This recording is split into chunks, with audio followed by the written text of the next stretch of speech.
Thomas Soto et Marie Portolano, les animateurs de Télématin, ont assisté, tout comme les téléspectateurs de France 2, à une scène inattendue. Laura Tenucci s'est accrochée avec une autre figure du programme, en plein direct. Et le moins que l'on puisse dire, si est qu'elle ne cesse pas démonter. Ce mardi 30 janvier 2024, le ton est monté sur le plateau de Télématin.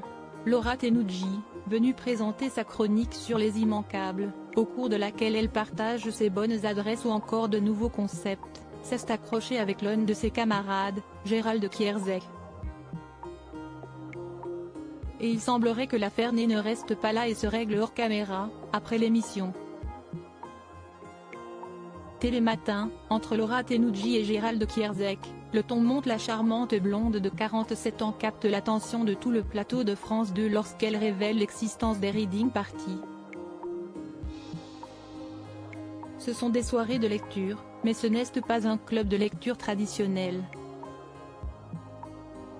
Si est une vraie soirée, commence-t-elle par expliquer avant d'être coupée par Gérald Kierzek, le docteur de Télématin, ça ne fait pas très joyeux comme ça. Une intervention qui a provoqué un rire général de l'équipe. Mais de son côté, Laura Tenucci rit jaune. Ces quelques mots semblent l'agacer, et elle ne manque pas de le faire savoir. Non mais vous pouvez attendre que je pitche le principe de mon immanquable avant de me couper la parole?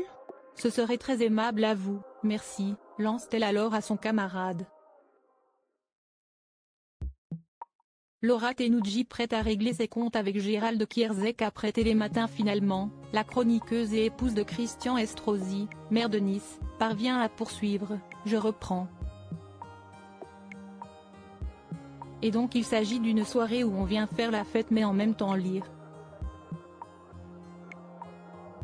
Il y a de la musique, on vient boire, avec modération évidemment, et surtout on vient lire. Chacun vient avec un livre qu'il va défendre et l'idée si est de donner envie aux autres de le lire. Une explication qui convainc Gérald Kierzek. Je viens. Je lis, à haute voix, déclare-t-il. Avec plaisir, se réjouit Laura Tenucci. Mais c'était avant de comprendre qu'on ne lit pas à voix haute lors de ces soirées. Il se rétracte alors, l'idée est bonne. Mais la mise en œuvre, à mon avis, doit être compliquée. Parce que ça picole un peu, si est un peu. La petite remarque de trop pour la chroniqueuse. Allez Gérald, on va régler nos comptes à la récré, balance-t-elle, mettant fin à cette gentille chamaillerie.